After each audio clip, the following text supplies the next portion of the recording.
नमस्ते। Solid facts with Hemant तंत्री में आप सबका स्वागत। जैसा आप देख रहे हैं हेमंत सर हमारे साथ मौजूद है। बहुत स्वागत सर। सर, सीजेपी को लेकर के, कॉकरोच पार्टी को लेकर के बहुत सारी चर्चा हुई, बहुत सारी बातचीत हुई। इसको लेकर के तमाम चीजें कही गई, जमीन पर उतरने से लेकर के राजनीति में आने तक। फिर उसके बाद एकदम से संघ का भी जो है उसको समर्थन मिलने लग गया। हमने ये भी देखा कि संघ उसके फेवर में बयान देने लगा। अब एक बड़ी खबर आ रही है, एक वीडियो जो है वो खूब वायरल हो रही है, और ये वीडियो उन जो सीजेपी के संस्थापक हैं उनकी है, अभिजीत के की है। मैं दर्शकों को सीधे उस वीडियो पर ले चलता हूं। पहले वो वीडियो सुनवाता हूं, थोड़ी लंबी है, पूरा सुनिएगा, फिर हम उसके बाद सवालों पर आते हैं। सुनाइए जरा। Hello everyone, I have decided to come back to India. Yes, मैं अपने देश, अपने घर इंडिया वापस आ रहा हूँ एजुकेशन मिनिस्टर धर्मेंद्र प्रधान का रेजिग्नेशन मांगने के लिए। इतने दिन से आप सब देख ही रहे हो कि हम सोशल मीडिया पर आवाज़ उठा रहे हैं कि पेपर लीक के कारण जिन नीट के बच्चों ने सुसाइड की और जो लाखों स्टूडेंट्स की मेहनत बर्बाद हुई है, उसके लिए तो धर्मेंद्र प्रधान को रिज़ाइन करना ही चाहिए।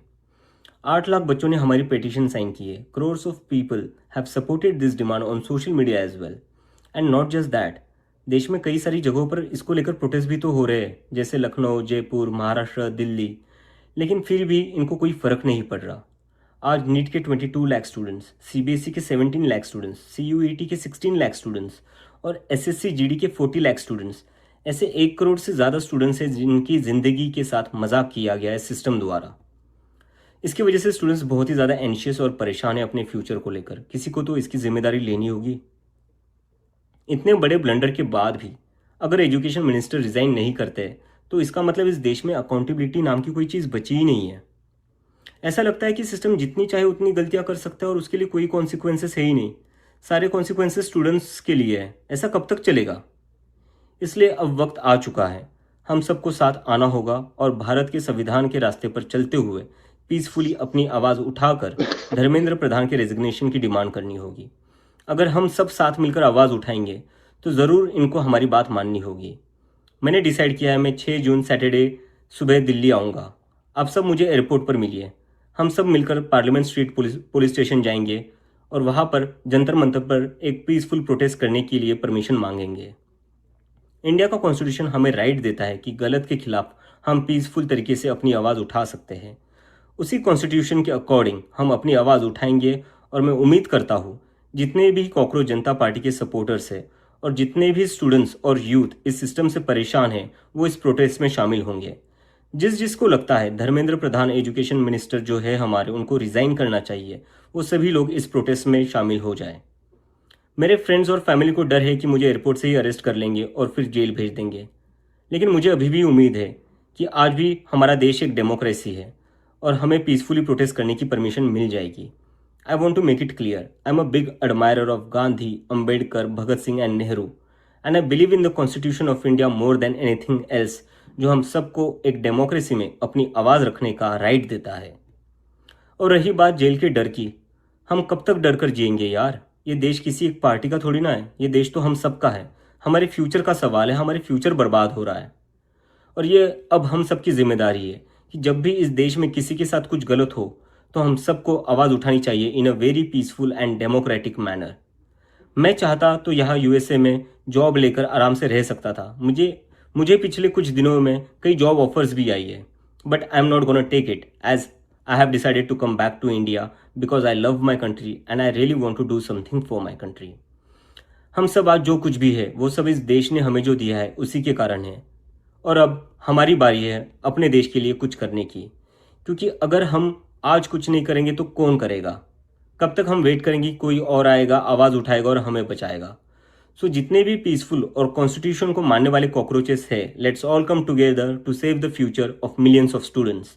थैंक यू जी, ये अभिजीत की ने सिर्फ बहुत सारी बातचीत कह दी। वो इनकी गिरफ्तारी की बात पहले इन्होंने कही थी कि मैं इंडिया आऊंगा तो गिरफ्तार कर लिया जाऊंगा। फिर उसके बाद स्क्रीनशॉट्स भी इन्होंने दिखाए थे जिसमें इनको बाकायदा धमकियां मिली थी जान से मार देने की।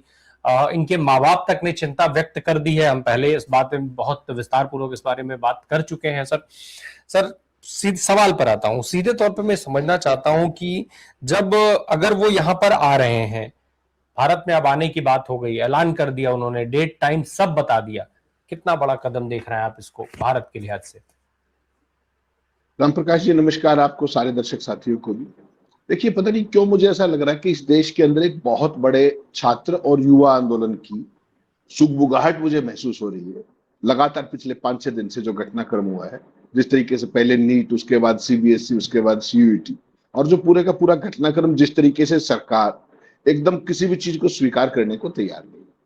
और ब्रेकिंग खबर सारे दर्शक साथी को भी बता दूं कि राहुल गांधी भी इस मामले की बहुत तह तक, बहुत गंभीर तक, जैसे बच्चों ने सीबीएसई का जो पूरा सिस्टम था उसको क्रैक करके दिखाया और सारी चीजें दिखाई, क्या क्या वल्नरेबिलिटीज हैं वो दिखाई, सारे के सारा खेल दिखाया कि कैसे उनके टेंडर्स में गेम हुआ, सारी चीजें हुई। उसी तरीके से राहुल गांधी इसके कोर तक जाने में लगे हुए। और जानकारी जो आरंभिक निकल के आ रही है वो ये निकल के आ रही है कि जो ये एग्जाम का एनटीए का सारा गेम है, ये कहीं ना कहीं धर्मेंद्र प्रधान के परिवार से भी जुड़ा हुआ हो सकता है और आरएसएस की भी गंभीरता से जुड़ा हुआ है। तो इसलिए वो जान पूछकर उस पार्ट पे चुप्पी साधे हुए और इसको एन वक्त पर इसको एक्सपोज करेंगे कि किस तरीके से भारतीय जनता पार्टी, और इसका बाकायदा नाम धर्मेंद्र प्रधान की बेटी जो अमेरिका में पढ़ती थी उसके साथ कुछ चीजें उनको कागजात मिले हैं, वो उनकी पुष्टि में लगे हुए हैं। तो ओवरऑल राम प्रकाश जी, जो पिछले 20 दिन का अगर आप घटनाक्रम देखेंगे, जिस तरीके से परीक्षाओं में हुआ, तो करीब करीब 1 करोड़ लोग प्रभावित हुए, 1 करोड़ छात्र प्रभावित हुए उससे। तो और जिस तरह की सारी सीबीएसई का, एनटीए का जो भी फॉल्ट लाइन्स आ रही है, उसके बाद सरकार के लिए सबसे बेहतर ये होता कि धर्मेंद्र प्रधान को चुपके से इस्तीफा करा करके या उनका मंत्रालय बदलने में तो एक नोटिफिकेशन लगता है, कोई खास बात नहीं थी, उनको वहां से ईज आउट करते। लेकिन वो मोदी जी की जिद है कि वो उनको उस तरीके से नहीं हटाएंगे क्योंकि उनके प्रिय है। आपको याद होगा इससे पहले जावड़ेकर और निशंक को शिक्षा मंत्रालय से बहुत ही हल्के, कम गंभीर मामलों में उनको वहां से हटा दिया गया था। लेकिन आज की तारीख में जो राजनाथ ने कहा था कि ये यूपीए की सरकार नहीं है, एनडीए की सरकार है और यहाँ इस्तीफे नहीं होते, तो उसी पे वो स्टिक कर रहे हैं। तो सरकार को बेसिकली चिंता इस बात की है कि अगर आज धर्मेंद्र प्रधान को हटाया गया तो उसमें कांग्रेस की जीत दिखेगी, राहुल गांधी की जीत दिखेगी और सरकार की हार दिखेगी। ये सवाल वो है ही नहीं। सवाल ये है कि सरकार छात्रों और अभिभावकों के प्रति अपनी कोई जवाबदेही मानती है या नहीं मानती है। और जो बार बार पेपर लीक के विवाद है, सीबीएसई के मूल्यांकन में भी संगतियां हैं, विवादास्पद यूजीसी नियमों और कई जो तमाम संकटों के कारण जो निराशा बढ़ रही है, क्या सरकार उस पर चिंतित है या नहीं है? तो जवाब यह है कि सरकार डरी हुई है केवल छात्र आंदोलन से, ये मान करके चलिए। मुझे नहीं पता कि कितना बड़ा आंदोलन ये अभिजीत दीप कैसे हो पाया, क्योंकि आपको पता है जैसे ही उसने ये घोषणा की है उसके बाद हमारी तमाम एजेंसियां किस लेवल की सक्रियता बरतेंगी, ये कोई बहुत, इसको कल्पना करना कोई बहुत मुश्किल काम नहीं है कि उसको एयरपोर्ट पे पकड़ लिया जाए, रास्ते में पकड़ लिया जाए, क्या किया जाए। इन चीजों की परवाह सरकार बहुत कुछ नहीं करती, क्योंकि मीडिया पूरे का पूरा इनकी जेब में है, वो इनके उसमें है, जूते चाटता है हमेशा। तो वो तो कोई इस तरीके की मदद करेंगे नहीं। वो तो पहले भी उसको पाकिस्तानी और पता नहीं क्या क्या बता चुके हैं, कहाँ कहाँ के उसके फॉलोअर्स हैं ये बता चुके हैं। वो सारी चीजों को एक साइड में रख दीजिए, कौन अभिजीत दीप के है, उसकी क्या एसोसिएशन है। पूरे देश के अंदर हकीकत राम प्रकाश जी है कि एक बिल्डअप हो रहा है यूथ और छात्रों के आंदोलन का, और जिस तरीके से छात्र स्वतः स्फूर्त सब चीजों को एक्सपोज कर रहे हैं, राहुल गांधी उनकी मदद कर रहे हैं, उनको अपने साथ बिठा करके, जिस तरीके से कल आपने उनका वीडियो देखा होगा कि मैं अपने जॉर्ज सोरोस के एजेंटों के साथ बैठा हूँ, राष्ट्र विरोधियों के साथ बैठा हूँ, जो उन्होंने पूरा का एक व्यंग की भाषा में बहुत गंभीर तलखी 90 सेकंड में ही पूरे आरएसएस बीजेपी ने जो गेम जमाया था पिछले 13-14 साल में, उसको एक्सपोज किया उन्होंने एक छोटे से वीडियो के माध्यम से। वो बच्चे कह रहे थे कि हम तो एंटी नेशनल हैं, हम तो पाकिस्तानी हैं, हमने सवाल पूछ दिया। तो वो जो पूरा नैरेटिव बनाया था उसको उन्हीं की भाषा में राहुल गांधी एक्सपोज करने में लगातार लगे हुए। ओवरऑल आज की तारीख में आप देखेंगे तो बहुत सारे आंदोलन छुटपुट हो रहे हैं, बच्चों को पकड़ा भी गया कल, जिस तरीके से आपने कुछ वीडियोस देखे होंगे जब बच्चों को बस में बिठाया जा रहा था, किशोरों को, जो कि आमतौर पर नहीं किया जाता। तो ये पूरी की पूरी परिस्थिति, सरकार एक आदमी को बचाने के लिए अपनी पूरी की पूरी क्रेडिबिलिटी, अपनी अकाउंटेबिलिटी, उस सब को छोड़ने के लिए तैयार है, और जिद केवल एक है कि प्रधान नहीं हटेगा। और मुझे लगता है कि प्रधान को किसी कीमत पर, हर कीमत पर जाना पड़ेगा। आपको पता है ना राहुल गांधी कितने जिद्दी व्यक्ति है, वो जिस चीज की ठान लेते हैं, आपने कृषि कानून से लेकर के और वो भूमि अध्यादेश बिल से लेकर के तमाम चीजें वो देखी है, चाहे उनकी बैकग्राउंड में कुछ भी हो। तो इसमें जिस तरीके से वो एक्टिवली सपोर्ट कर रहे हैं सारी चीजों को, एक प्लस जो इसकी गहराई में जानने के लिए जिस तरह कागजों का अध्ययन चल रहा है कि कौन कौन लोग थे उस एजेंसी में जिसको ये दिया गया, सीबीएसई वाला मामला, एनटीए की क्या गड़बड़ियां थी, क्यों थी, उन पे बहुत गहरा काम चल रहा है इस समय कांग्रेस के अंदर, और राहुल गांधी के स्तर पे डायरेक्टली चल रहा है। जैसे आपने वोट चोरी के मामले में देखा होगा, बेंगलोर का, हरियाणा का, महाराष्ट्र का, उसी टाइप का एक चल रहा है अंदर ही अंदर। तो कुल मिलाकर के जो परिस्थिति है कि होना ये चाहिए था कि सरकार स्वतःस्फूर्त एक बड़े लेवल की जांच कर देती, ताकि पता चल सके कि जो टेंडर थे उसमें कौन, जो एडुटेक थी उसके पक्ष में क्या बदलाव या व्याख्या की गई, क्या क्या चेंजेस किए गए। सरकार कुछ भी नहीं कर रही। इसका मतलब क्या है कि ये इसकी जो आंच है वो केवल धर्मेंद्र प्रधान तक नहीं, वो कहीं और बड़ी जगह तक भी जा सकती है। तो कुल मिलाकर के जो बिल्डअप है राम प्रकाश जी आंदोलन का, वो बिल्कुल साफ दिखाई दे रहा है। वो किस हद तक जा पाएगा, सरकार उसको कुचल देगी, मीडिया उसको कुचलवा देगा, वो सारे सवाल एक तरफ हो सकते हैं। लेकिन प्राइमा फेसी ये दिखता है कि देश में आंदोलन की सुगबुगाहट है, और कहीं ना कहीं ये जो इंदिरा गांधी के साथ हुआ था उस तरह का माहौल भी बनने की गुंजाइश बनी। सर, जब हमें और आपको और तमाम लोगों को ये समझ में आ रहा है कि अगर अब जीत के आते हैं और एक आंदोलन निश्चित तौर पे उसके बाद खड़ा हो सकता है, संभावनाएं हैं, जिस तरीके से 2 दिन में इतने मिलियन फॉलोअर्स पहुंच जाते हैं, तो जाहिर सी बात है कि अगर लोग जुटेंगे तो स्थितियां जो है वो सरकार के विपरीत होंगी। सर, ऐसे में गिरफ्तारी, जो आपने जो शंका व्यक्त की, गिरफ्तारी या हमला जो कुछ भी हो जाए अभिजीत के पर, उसका क्या असर आप देखते हैं? अगर अभिजीत के को एयरपोर्ट से गिरफ्तार कर लिया जाता है या उनके ऊपर हमले हो जाए, भाई इस देश में चुने हुए सांसदों पर जब हमले इस तरीके से हो रहे हैं कि लोग दौड़ा दौड़ा करके पीट रहे हैं एक राज्य में सत्ता परिवर्तन के बाद, तो अभिजीत के कौन से जो है वो तोप हैं जो उनको लोग छोड़ देंगे, या सत्ता में बैठा दल जो इतना डरा है वो छोड़ देगा? ऐसे में सवाल सीधा है कि अगर उनकी गिरफ्तारी हो जाती है, उस गिरफ्तारी का क्या असर देखते हैं आप? राम प्रकाश जी, ये अभी बेसिकली ये पूरा फिनोमिनन समझना पड़ेगा हम सबको। हम एक बार जैसे ना दूध का जला छाछ को फूंक मार के पीता है, जो अन्ना आंदोलन के बाद जिस तरीके से देश के अंदर एक वो आज तक चली आ रही है कि क्या इस देश में कोई भी नहीं पकड़ पाया। हालांकि बहुत लोगों को शंका थी कि इस देश के अंदर स्वतःस्फूर्त इतना बड़ा आंदोलन खड़ा नहीं होता है। तो ये जो कॉकरोच जनता पार्टी का भी फिनोमिना है, जिसमें इस तरीके से लोग जुड़े हैं, जिस तरीके से सारे खेल हुए कि उसके हैंडल को ब्लॉक करवा दो, ये करा दो, इंटरनेशनल करा दो, एजेंसियों से करा दो, तो वो सारी चीजें सामान्य नहीं। हालांकि इस सरकार का तो एसओपी है, वो ये तो इस तरीके से डील करती है किसी भी विरोध केस को, लेकिन वो चीज सामान्य नहीं। उसमें एक पक्ष ये हो सकता है कि जो युवाओं का रोष है, चाहे वो रोजगार को लेकर के, बेरोजगारी को लेकर के, शिक्षा व्यवस्था को लेकर के, वो सारा एक पार्ट हो सकता है। वो मैं और आप समझ सकते हैं, पूरे दर्शक साथी इस बात को मानेंगे कि जो देश की आज परिस्थितियां हैं ग्रास रूट पे, वो बड़ी भयावह है। जिस तरीके से मोदी की हर चीज के लिए ट्रोलिंग हो रही है। कल आपने मन की बात पे देखा होगा, प्रधानमंत्री ने 12 ट्वीट किए एक के बाद एक, और सब में प्रधानमंत्री के जो कमेंट्स आए वो सारे जबरदस्त ट्रोलिंग वाले थे।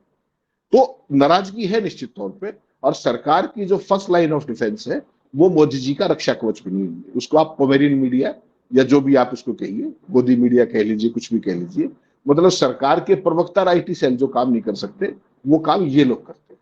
और अब तो हालत ये होगी कि जो एंकरानियां हैं आपकी, वो जिस तरीके से अपने ट्यूशन क्लासेस वालों को, कोचिंग क्लासेस वालों को, उनको निशाने पर लेके चल रही है बिना किसी मतलब के। उसका कोई लॉजिक नहीं, केवल और केवल एक पैरेलल एजेंडा फैलाने के लिए।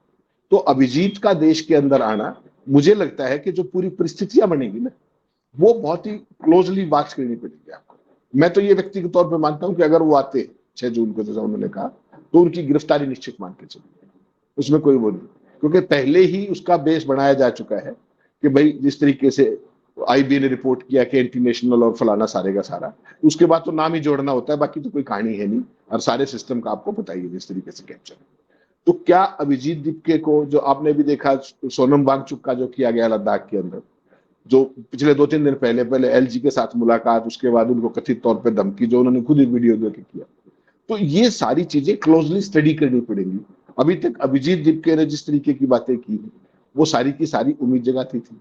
उसके बाद जिस तरीके की बड़ी फैन फॉलोइंग हुई, जिस तरीके से सरकार ने जबरदस्त रिएक्ट किया, हैंडल्स वो किए, तो इसको मैं और आप कोई भविष्यवक्ता नहीं है कि हम उस पर सटीक वो कर पाए कि क्या होगा। लेकिन ये निश्चित मान के चलिए कि अगर कोई मोबिलाइजेशन होता है तो government will come very hard on that. सरकार उसको नरमी से पेश, क्योंकि इस सरकार को नरमी का पता ही नहीं है, इस सरकार को डेमोक्रेसी में विरोध के मतलब का पता है। सरकार की नरमी एक पक्ष है, लेकिन जनता की नरमी का क्या? मैं जनता की नरमी के हिसाब से समझना चाह रहा हूं। अगर अभिजीत के गिरफ्तार हो जाते हैं, अभी तक तो फिलहाल कहीं से ये साबित नहीं हुआ है। निश्चित तौर पे संघ ने जिस तरीके से कॉकरोच जनता पार्टी की तारीफ की, इस मुहिम की तारीफ की, लोगों के मन में एक शंका आ सकती है, या फिर एक निश्चय लोगों के माइंड में यह भी आ सकता है कि देखो, इस मूवमेंट को कुचलने की साजिश इस सरकार ने संघ के माध्यम से शुरू कर दी। ऐसे में अभिजीत की गिरफ्तारी को जनता के लिहाज से, जनता की नरमी के लिहाज से कैसे देखा जाए? नहीं, प्रकाश जी, जो मैं आपको संघ और बीजेपी के बारे में बात बार बार कहता हूँ और आप भी उससे कई बार सहमत होते हैं, एक बात हम सबको ब्रॉडली मान लेनी चाहिए कि बीजेपी और आरएसएस के अंदर बाल जितना भी कोई अंतर नहीं, किसी भी चीज के अंदर दोनों एक दूसरे के पूरक हैं और दोनों का एक सूत्री कार्यक्रम केवल एक है कि पक्ष भी हम है, विपक्ष भी हम, उसके अलावा कुछ नहीं है भाई। वो सारी स्पेस को कंप्लीटली उसमें जो है उसको अपने तरीके से उसको हजम कर लेना चाहते हैं। जो विपक्ष वाला जो भूमिका है उसमें भी रह रहे करके संघ में कोई एक चूं चपाट करेगा इधर उधर से, काम की बात तो उनको पता नहीं, लेकिन वो स्पेस को, जो अपोजिशन की स्पेस है उसको वो कंज्यूम कर जाते हैं। एक पहला पक्ष। दूसरा पक्ष ये है कि आरएसएस किसी भी रूप में भाजपा से अलग होने की ना सोच सकती, ना उसके पास वो मादा है, क्योंकि सारे के सारे बहुत पूरे तरीके से ऑब्लाइज्ड है भारतीय जनता पार्टी से। स्कूटर पर चलने वाले चार्टेड से चलते हैं, जेड प्लस सिक्योरिटी, दुनिया भर की चीजें, और जो पूरी मौज जो पिछले 12 साल से लगातार चल रही है। आपने कहा स्टूडेंट्स का क्या वो रहेगा, ये बहुत बड़ा सवाल है। और देखिए जितने भी ये बच्चे हैं इनके कैरियर का सवाल है, चाहे वो नीट के बच्चे हों, चाहे सीबीएसई के बच्चे हों। आज की तारीख में इस स्टेज पर इस देश का जो माहौल है, आपने कहीं पर पेरेंट्स का कोई विरोध प्रदर्शन देखा पूरे देश में? जवाब है ना, छुटपुट छुटपुट जो एनएसयूआई ने कहीं कर दिया, कहीं यूथ कांग्रेस ने कर दिया, वो एक पार्ट दूसरा है। ठीक, तो कुल मिलाकर के इसमें मुझे नहीं लगता कि बहुत बड़े लेवल पे कोई मोबिलाइजेशन हो जाएगा, और अगर मोबिलाइजेशन होता है तो फिर उस पर ध्यान रखना पड़ेगा कि क्या ये वही अन्ना वाला मोबिलाइजेशन है जिस तरीके से आरएसएस ने पर्दे के पीछे से खेल किया था। क्योंकि अभिजीत दीप के ग्रास रूट पे कहीं भी अभी तक नहीं है, केवल वर्चुअल स्पेस के अंदर जो आभासी दुनिया आपकी है सोशल मीडिया की, अभी तक वो वहीं पर है। उनका कोई उस तरीके की बैकग्राउंड नहीं आंदोलन किया कुछ और। वो आम आदमी पार्टी के जिस तरीके से सोशल मीडिया को देखते रहे, उसमें कैंपेन बिल्ड करते रहते, सारी बातें ठीक। मैं उनकी मंशा पे किस तरीके का सवाल नहीं उठा रहा, मैं केवल ये कह रहा हूं कि देखना पड़ेगा कि अगर मोबिलाइजेशन होता है तो कौन लोग आए, और मोबिलाइजेशन नहीं होता है तो क्यों नहीं आए। वो आप और मैं 6 तारीख को बेहतर बता पाएंगे उस सारे घटनाक्रम के बाद। आज की परमिशन मिल तारीख में जाएगी, परमिशन आज मिल तक जाएगी, तो परमिशन आज मांगने की तक बात कर रहे हैं। आज तक तो किसी को मिली नहीं, और अगर परमिशन मिलती है तो वो भी बहुत देखना बड़ा रोचक होगा कि दिल्ली में आजकल परमिशन। इस देश में एलओपी को सभाएं करने की परमिशन तो मिलती ही नहीं है। आगे सर, किसान जो है इतनी दूर से चले दिल्ली आने की कोशिश में 750 किसानों ने शहादत दे दी, परमिशन मिली क्या? उनको आने दिया गया? इसके अलावा तमाम अलग अलग माध्यम से हम देख चुके हैं, अलग अलग समय पर देख चुके हैं जब परमिशन, कई बार तो मिली हुई परमिशन रद्द कर दी गई है। ऐसे में जंतर मंतर पर इतनी बड़ी भीड़ जिसकी आशंका व्यक्त की जा रही है, वो भी युवाओं की भीड़, यूथ की भीड़, जब वो एक बार इकट्ठा हो गई तो फिर आप उसको ना हिला पाएंगे, ना डुला पाएंगे, ना कुचल पाएंगे। वो फिर बराबर लड़ेगी, उनको परमिशन मिलेगी। राम प्रकाश जी, मैं वही कह रहा हूं, अगर परमिशन मिलेगी तो देखना पड़ेगा किन हालात में परमिशन मिली, और नहीं मिलेगी तो और उसका मतलब होगा। दोनों बातों के मतलब अलग। अभी तक सरकार का जो रिकॉर्ड है उसमें परमिशन मिलने का सवाल भूल जाइए आप। लेकिन अगर एक्स्ट्रॉर्डनरी सिचुएशन में परमिशन मिलती है तो उसके भी तो मायने तो निकालने पड़ेंगे ना अपने को कि किन परिस्थितियों में मिली। जो इनके ऊपर आरोप सरकार ने जिस तरीके से पेज बंद कराने के लिए लगाए, ब्लॉक कराने के लिए लगाए, वो तो सीधा सीधा इंटरनेशनल के हैं। उन्होंने पहले कहा भी था कि मेरे ऊपर तो यूएपीए लगा के अंदर कर देंगे मुझे, उसकी मुझे भी आशंका है। तो इन सारी चीजों को जो आपने कहा ना कि आरएसएस ने शाबाशी दे दी, आरएसएस ने उसकी प्रशंसा कर दी। आरएसएस का तो कोई भी काम बिना रणनीति के, बिना षड्यंत्र के कभी होता ही नहीं। तो वो सारी चीजें अगर हो रही हैं तो क्या वो अब जो राहुल गांधी की बढ़ती एक तरीके से स्वीकारता है उसको काउंटर करने के लिए कुछ खेल है? वो भी तो देखना पड़ेगा अपने को। तो कई सवाल होंगे इसमें। नंबर 1, क्या वो उतरते ही अरेस्ट होंगे? सवाल 1। दूसरा, आपने कहा क्या उनको परमिशन मिलेगी? नंबर 2। नंबर 3, क्या हैवी मोबिलाइजेशन होगी युवाओं की, छात्रों की? तीसरा सवाल वो होगी तो भी खबर, नहीं होगी तो भी खबर। ओवरऑल इस पूरे घटनाक्रम को, क्योंकि ये देश अन्ना आंदोलन में बड़ा भारी जो धोखा खा चुका है, इसकी हर चीज को बहुत बारीकी से देखना पड़ेगा, सरकार की हर चाल को देखना पड़ेगा। और जो सरकार सोनम वांगचुक जैसे एक्टिविस्ट जिसकी कल तक वो प्रशंसा किया करते, उसको जेल में डाल सकती है, तो उसकी किसी भी चीज की मैं और आप उसको प्रिएम्प्ट नहीं कर सकते कि वो क्या करेगा। लेकिन ये आपने जो कहा कि आरएसएस ने उसकी प्रशंसा की, उसका लाइन का एक का जवाब सीधा ये है कि पोजीशन और अपोजिशन, उसके दोनों के स्पेस में उनको अपने दोनों के अलावा कोई नहीं चाहिए, भाजपा और आरएसएस के अलावा। वही देश है, वही सियासत है। सर, इस बात की कितनी संभावना है कि जब एक इस तरीके की स्थिति दिख रही है कि वो शायद भयावह हो सकती है सरकार के लिहाज से, तो वो 6 तारीख के पहले धर्मेंद्र प्रधान को हटा दिया जाए। नहीं नहीं, मैं आपको जो बता रहा हूं वो बहुत बड़ी खबर है। हम्म। राहुल गांधी जिस तरीके से कोएम्प्ट वाले मामले पर काम कर रहे हैं, उसका एक डायरेक्टर जिस तरीके से धर्मेंद्र प्रधान की बेटी से कथित तौर पर, जब वो अमेरिका में पढ़ रही थी तो उनका लोकल गार्डियन था, कथित तौर पर मैं कह रहा हूं, तो वो सारी चीजों की अभी स्टडी चल रही है। वो डॉक्यूमेंट मुझे किसी बहुत हाईली प्लेस सोर्स ने बताया। तो अगर वो चीज सामने आ गई और उस व्यक्ति का कई और तरह की चीजों में भी नाम है जो अमेरिका के अंदर वैध है लेकिन अपने यहां वैध नहीं है, ठीक, नशीले पदार्थ और सारा, तो वो सारी चीजों पर अभी स्टडी चल रही है। राहुल गांधी, और आपको पता है, हर चीज को पका करके सामने लाने में भरोसा करते हैं, चाहे वो महाराष्ट्र का चुनाव हो, हरियाणा का चुनाव हो, वोट चोरी, चाहे वो कर्नाटक का चुनाव हो, तो वो सारा देखना पड़ेगा। लेकिन निश्चित ये मान के चलिएगा कि अगर वो चीजें स्टेब्लिश होगी तो धर्मेंद्र प्रधान की जो है, उनकी जो अपने पद पर बना रहना, वो लगभग नामुमकिन हो जाएगा, ये मान करके चलिएगा। और सरकार अगर फिर संघ भी कायम रखेगी तो फिर दिक्कत नहीं। सर, संघ की रणनीतियां भी आजकल हम देख रहे हैं कि वो बड़ा उल्टा पड़ जा रही हैं और बार बार मोदी को फंसाने के लिए एक तरीके से काम कर रहे हैं। भाई अमेरिका में जो कुछ हुआ उस पर हमने बात की थी, वहां एक जा करके स्वीकार करके आया कि भैया हम तो दंडवत हैं आपके चरणों में, सरेंडर है पूरी तरीके से, फिर भी आप लोग हमारे साथ ऐसा व्यवहार कर देते हैं, बाकायदा स्वीकार करके आया। एक अभी कुछ जो है देश में भी इस तरीके की चीजें चली, संघ फिर कॉकरोच जनता पार्टी के साथ खड़ा हो गया। अब रही सही कसर जो है बीएल संतोष ने पूरी कर दी। वो ये कह रहे हैं कि पंडित नेहरू ने सावरकर की श्रद्धांजलि संसद के अंदर नहीं होने दी। तो क्या क्या माना जाए, संघ का मामला कुछ गड़बड़ हो गया है, जिसको वो एक कहा जाता है ना कि अब 100 साल हो गया तो सठिया गए हैं संघ वाले, तो कुछ उस तरीके को समझा जाए, क्या माना जाए? जो आदमी मरा ही नहीं उसकी श्रद्धांजलि करा दी जाए? राम प्रकाश जी, संघ को समझने के लिए मुझे और आपको कई जन्म लेने पड़े, कई जन्म लेने पड़े। और अनपढ़ता, कुपढ़ता और इस तरह के कुतर्क, झूठ, ये इनका आधार है। जो भी कुछ ये करते हैं, भय भ्रम और ये सारी चीजें, ये बिना किसी उसके नहीं करते, बाकायदा सोच समझ के करते हैं। आप बीएल संतोष की कल्पना कीजिएगा और दिखा दीजिएगा ट्वीट के कि उसमें कॉपीराइट का इशू आएगा। भाजपा का राष्ट्रीय संगठन महासचिव है वो व्यक्ति, राष्ट्रीय संगठन महासचिव। जनरल सेक्रेटरी तो बहुत सारे होते हैं, संगठन महासचिव का मतलब है जो आरएसएस और बीजेपी के बीच में पुल का काम करता है, ठीक, mother organisation plus political party. ये समझ में मेरे ये नहीं आया कि ये लोग बुनियादी तौर पर मूर्ख और झूठे हैं या इन्होंने मूर्खता की कोई स्पेशल ट्रेनिंग ली, कुपड़ता की, झूठ बोलने की कौन सी ट्रेनिंग इन्होंने ले रखी है, या फिर मोदी शाह के दरबार में अपने नंबर बढ़वाने के लिए जानबूझकर इस तरह का भ्रम फैलाते हुए कि सावरकर की मौत पर नेहरू ने संसद में श्रद्धांजलि नहीं देने दी। सच्चाई क्या है राम प्रकाश? सच्चाई ये है कि सावरकर की मौत 26 फरवरी 1966 को हुई थी और नेहरू जी की मौत कब हुई थी? 27 मई 1964 को, ठीक, लगभग 15 महीने पहले। अगर नेहरू जीवित होते तो भी आपको क्या लगता है कि वो ऐसी चीज होने देते? नेहरू तो सबको साथ लेकर के चलते थे।